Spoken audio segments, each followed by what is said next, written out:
So if there's ever been a brand that represents the color red, white and blue, which is the United States of America, it's this, the Harley Davidson, a legend and of course a religion amongst riders. And in the time where the brand is changing now, they are moving on to newer technology and newer bikes. We have this, the Superlow 883, the representation of the old school, air cooled 2 valve, and we have this bike here to see if it's still relevant in 2023. So guys, I'm Akshay and this is Motormaniacs, and let me call upon Prateek, who's the owner of this baby.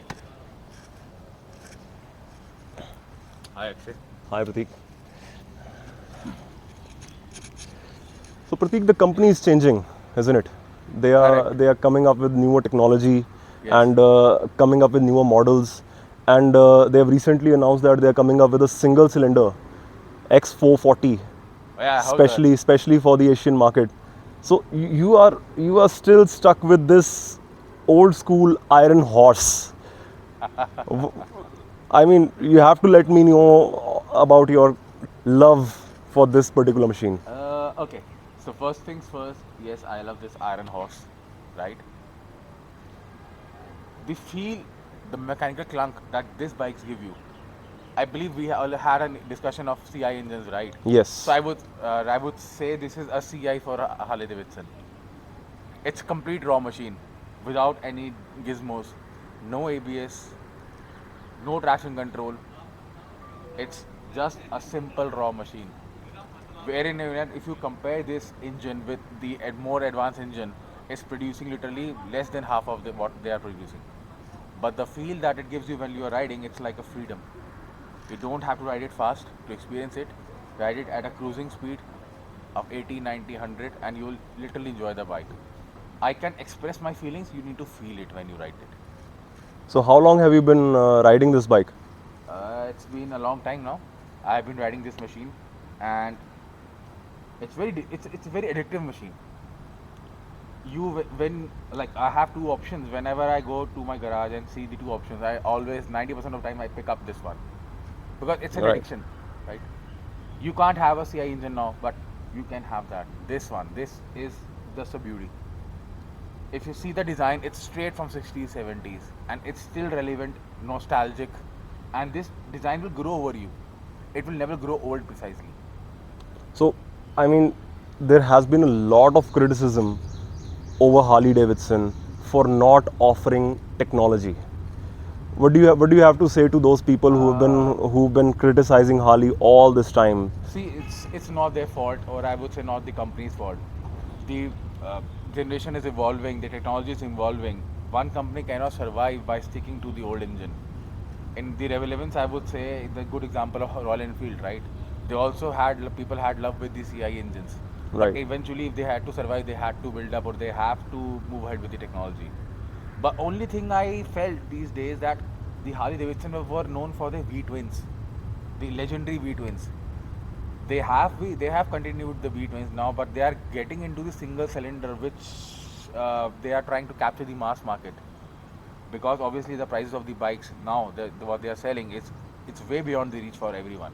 Even now, I cannot buy that bike. If in India I talk about, they start from 16.5 lakhs. That's the ex-showroom cost and that's the bare minimum basic bike they have. So what they're trying to replicate or they are trying to capture is the mass market with the introduction of X440.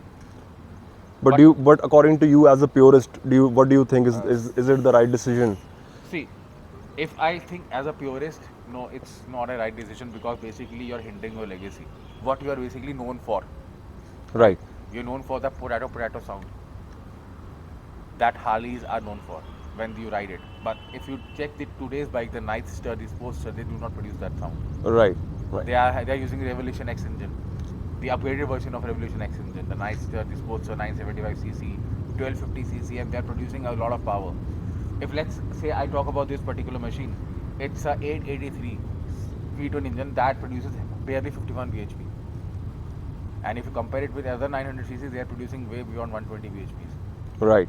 And if you talk about the Indian motorcycles in the context, that's again a US brand. They're using the same technology, but they have advancement in the technology. They're using the V twin engine only, but they're producing 40% more power than what Harleys are producing. Right. No doubt about it. As a purist, yes, we love the sound, we love the vibe when it rides, and technically this bike has never given up on me. It never gave me any issues. It is riding without any worries. It's good, and yes, you have to wait for parts if you happen to break any part or you are in need of any part. You have to wait for 2-3 months depending upon the what part you had to order. Right. So obviously, as a company, they have to think beyond purist, right? They have to grow because purist, as the generation gets evolving, they are more attracted to gizmos, the technologies, the power. So these bike is a old school machine, right?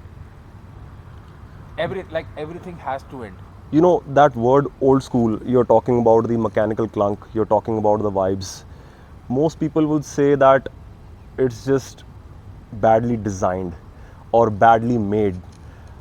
Is it a measurable pleasure that you get from this machine compared to a modern machine? For me, yes, it is. I get the pleasure of riding this machine rather than I would ride a modern machine. But people are not wrong, right?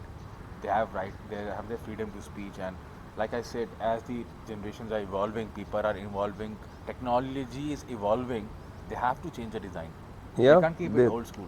they have to. I So mean, as from a company's perspective, it has to grow. It has to adapt the technology. Harley Davidson was late in that. no doubt. But I That's the think reason in US also the demand for these motorcycles has drastically gone down. no doubt about it. I mean, the company is standing on a very interesting situation here. So who do they please? Do they please the newer generation who want new technology, or do they keep the purist happy? What's your take on it? See, What should Harley Davidson do to? economically, I would say they should continue with these models because for these models they were known. Right. But again, good investment in that because the demand, if you see the demand in today's market, it has fallen down in the US itself for these models. They're not selling in numbers Why is that? because of technology. Technology has taken over, and obviously these bikes are old. They require some effort to be kept. Right. You require some investment to be keeping that in good condition, right? And the modern world doesn't like the word effort. Exactly. Yeah. They want ease, right? Yeah. And Yeah. which is not wrong because if you're spending a lot of money, you want a convenience. You don't want a headache. Right. So that's what I would say they are referring to. But it's a love-hate relationship, isn't it? You It can is. say that. It is a love-hate You can relationship. say that. I mean, because you have to put in that effort, you built a relationship with this sort of machine that you would never do on a modern motorcycle, is it? Exactly, exactly. Modern motorcycles, if I talk about your sports bike, you will ride it for hardly 5-6 years and you will sell it off.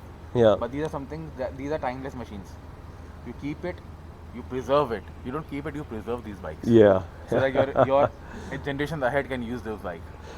No doubt. So, another thing, I mean, Harley Davidson is known for its cruising. They're known for making the best cruisers in the world, the most charismatic cruisers in the world. What's your feeling when you are down on the road, a open stretch of road, and you're just riding this iron The horse? road is all mine. Yeah. That's the feeling. Okay, jokes apart. This is the base starting model, I would say. Before the C350 was ever introduced, this was the starting to get into the bandwagon of Harley Davidson. Right. If you ever get a chance to ride a Fat Boy, that's a completely different feeling. That's also my dream. One day I would surely go ahead and upgrade to Fat Boy. And I would like to feel like Arnold Schwarzenegger from Terminator for one day at least. So yes, that's the bike, that's the icon. And because of that particular bike, these bikes were sold because that is on the top of the food chain, the top of the chart, and these are the starting models. But the feeling, the rawness starts from here. This, the 883. It is to be preserved Correct. because I don't think it's ever be made again. So, Exactly. I mean, if I put you in a position that you are in a commanding position at the company Harley Davidson, what would you do? See. There are two things, right? You can go by your heart, what heart says, or your mind. So rather, if I think about the company, I would rather go with my mind, not with the heart. I would have to be changed because change is the only constant. Yeah. I have to change with the norms and with the technology part. I have to lay these machines to rest because time has changed, demand has fallen. But I won't stop the services or the parts for these because the purists are still keeping it for 20 years, 15 years. It's with them. and I would make sure the supply for the parts and everything is seamless. And I think there's a lot of money to be made in those things as well. Yes, because there is no price for emotion. Yeah, There is no no doubt. price for emotion, right? No doubt about it. And talking about the parts, not only the parts but the accessories, I think you have done a lot to your bike, just as any Harley owner would do. Exactly. If I would say in numbers, in Indian rupees, around 1.5 lakh rupees has been gone into the accessories. Okay. The exhaust, the rear seat. Even Harley doesn't offer rear seat as a standard fitment. Okay. The rear seat, the rear foot pegs, that too themed foot pegs, the backrest, the screaming girl exhaust, the risers, the Hollywood handlebar, the lights. I have changed whatever it is possible, but still keeping the originality, the old school thing in check. In check. But I mean, given option, there's a lot more to do as well, right? The customization is endless, right? The customization is endless. Any Harley owner would say that, I'm still not done with this. You are never done with your bike. Yes, no doubt about it. So, what you see, the company is moving forward, and the whole landscape of motorcycling is changing. Correct. And do you think this is still relevant? See, if I think from the audience's perspective, it's still a candy to watch. It's a catching machine. It's iconic. The gleaming chrome.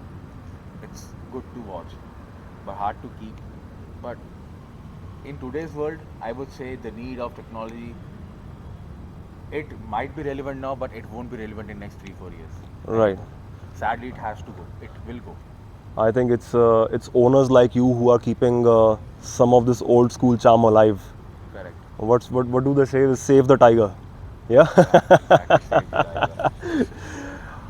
All right, guys. We had a good conversation with Prateek on the Superlow 883 and his love for this old iron horse. And thanks for tuning in.